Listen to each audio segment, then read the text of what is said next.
Hi friends, నేను మీ సాయి ప్రసన్నాని. ఈరోజు మన ఛానల్లో మన ఇంట్లో తప్పనిసరిగా ఉంచుకోవలసిన అతి ముఖ్యమైన దేవుడి ఫోటోలు ఏంటో తెలుసుకుందామండి. ఈ ఫోటోలు కనుక ఉంటే కనుక ఖచ్చితంగా మన ఇంట్లో లక్ష్మీదేవి కటాక్షం, అలాగే భార్యాభర్తల మధ్య అన్యోన్యత అనేది పెరుగుతుందండి. మన ఇంట్లో ఉండవలసిన అతి ముఖ్యమైన ఫోటోల గురించి తెలుసుకుందామండి. అంతకంటే ముందుగా మన ఛానల్ని ఎవరైనా ఫస్ట్ టైం చూస్తున్నట్లయితే ప్లీజ్ సబ్స్క్రైబ్ చేసుకోండి. మన ఇంట్లో ఉండవలసిన అతి ముఖ్యమైన ఫోటో శ్రీరామ పట్టాభిషేకం ఫోటో. మీరు ఖచ్చితంగా ఈ ఫోటో మీ ఇంట్లో ఉంచుకోవాలి. సీతారాముల, భరతుడు, లక్ష్మణుడు, శత్రుఘ్నుడు, ఆంజనేయ స్వామి మొత్తం పట్టాభిషేకంలో ఉండేటటువంటి దేవతలు ఎవరైతే ఉన్నారో, ఋషులు ఎవరైతే ఉన్నారో వారందరి యొక్క అనుగ్రహం మీ ఇంటికి కలుగుతుంది. శ్రీరామ పట్టాభిషేకం ఫోటో ఏ ఇంట్లో అయితే ఉంటుందో, ఏ ఇంట్లో అయితే ప్రతిరోజు శ్రీరామ పట్టాభిషేకం ఫోటోకి ఒక పుష్పాన్ని సమర్పించి అగరవత్తులు ధూపం చూపిస్తారో ఆ ఇంట్లో సీతారాముల యొక్క అనుగ్రహం పరిపూర్ణంగా ఉంటుంది. ఆ ఇల్లు చల్లగా ఉంటుంది. అలాగే మన ఇంట్లో ఉండవలసిన దేవుడి ఫోటోల్లో రెండవది అర్ధనారీశ్వరుల ఫోటో. ఒకవేళ మీ ఇంట్లో అర్ధనారీశ్వరుల ఫోటో ఉంటే ఎట్టి పరిస్థితుల్లోనూ కూడా అర్ధనారీశ్వరుల ఫోటోను తీసి పక్కన పెట్టేయకండి. చాలామంది అర్ధనారీశ్వరుడి ఫోటో ఇంట్లో ఉండకూడదు అంటారు, కానీ అది చాలా తప్పు.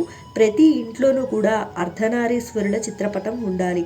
అది ఉండటం వల్ల ఆ ఇంట్లో భార్యాభర్తలకి అన్యోన్యత, ఒకరి పట్ల ఒకరికి అనురాగం కలిగి తీరుతుంది. అందువల్ల అర్ధనారీశ్వరుల ఫోటో కనుక ఉంటే చక్కగా ప్రతిరోజు కూడా అర్ధనారీశ్వర ఫోటోలో శివుడు ఉన్నవైపు ఒక తెలుపు రంగు పుష్పము, అమ్మవారు ఉన్నవైపు ఎరుపు రంగు పుష్పము పెట్టండి. అలాగే అగరవత్తులు ధూపం చూపించండి. ఇలా చేస్తే భార్యాభర్తల మధ్య అన్యోన్యత కలుగుతుంది.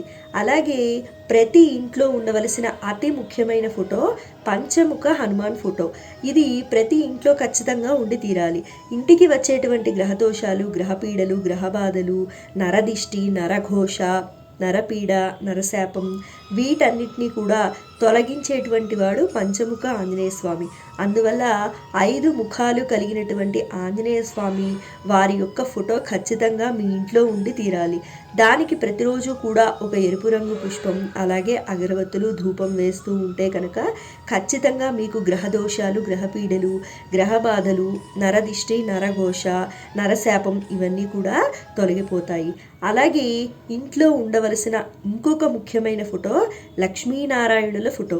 లక్ష్మీదేవి, నారాయణుడు కలిసి ఉన్నటువంటి ఫోటో కానీ, లేదా వెంకటేశ్వర స్వామి వారి యొక్క హృదయంలో లక్ష్మీదేవి ఉన్నటువంటి ఫోటో కానీ ఇంట్లో ఉండాలి. దీనితో పాటుగా లక్ష్మీదేవి సరోవరంలో అంటే పద్మంలో కూర్చొని అభయహస్తంతో ఉన్నటువంటి ఫోటో ఇంట్లో ఉంటే చాలా మంచిది. ఆ అమ్మవారు కూర్చొని ఉన్నప్పుడు వెనకాల ఐరావతారాలు బంగారు కలశాలతో అమ్మవారికి స్నానం చేయిస్తున్నట్లుగా ఉన్నటువంటి ఫోటో మీరు ఇంట్లో పెట్టుకొని ప్రతిరోజు కాస్త కుంకుమ పూజ చేసుకున్నారంటే లక్ష్మీ అనుగ్రహం మీ ఇంటికి ఖచ్చితంగా కలిగి తీరుతుంది. అలాగే ఇంట్లో ఉండవలసిన ఇంకొక ముఖ్యమైన ఫోటో లక్ష్మీ నరసింహస్వామి ఫోటో. ఉగ్ర నరసింహస్వామి ఫోటో పెట్టకండి. లక్ష్మీ నరసింహస్వామి ప్రశాంత వదనంతో ఉన్నటువంటి ఫోటో పెట్టుకోండి. ప్రతిరోజు సాయంత్రం పూట లక్ష్మీ నరసింహస్వామి వారికి సాంబ్రాణి ధూపం వేస్తూ ఉండండి. శత్రువు పీడని మొత్తం తీసేస్తాడు. మీరు ఎక్కడికి వెళ్ళినా కూడా చక్కటి అనుగ్రహం కలిగే విధంగా మిమ్మల్ని అనుగ్రహిస్తాడు. ఈ ఫోటోలతో పాటుగా మీ గ్రామదేవత ఫోటో కూడా పెట్టుకోండి. ఇంట్లో వీళ్ళందరికీ రోజు దీపారాధన చేసి ధూపం చూపించి చిన్న బెల్లం ముక్కను నైవేద్యం పెడుతూ ఉండండి. తద్వారా మీ ఇంట్లో ఐశ్వర్యం వచ్చి లక్ష్మీ అనుగ్రహం ఖచ్చితంగా కలిగి తీరుతుంది. ఇంకొక అతి ముఖ్యమైన విషయం ఏమిటంటే ఇంట్లో ఎట్టి పరిస్థితుల్లోనూ కూడా ఒకేలాంటివి 2 ఫోటోలు లేకుండా చూసుకోండి. అదేవిధంగా ఇప్పుడు చెప్పిన ఫోటోలు కూడా ఒక్కొక్క ఫోటో మాత్రమే ఉండేలా చూసుకోండి. ఇలా చక్కగా రోజు పూజ అనేది చేసుకోండి. తద్వారా మీ ఇంట్లో లక్ష్మీ అనుగ్రహం ఖచ్చితంగా కలిగి తీరుతుంది. సో విన్నారు కదండి, మన ఇంట్లో ఉండవలసిన అతి ముఖ్యమైన ఫోటోలు ఏంటో తెలుసుకున్నారు కదా. నా వీడియో కనుక మీకు నచ్చినట్లయితే లైక్ చేయండి, షేర్ చేయండి.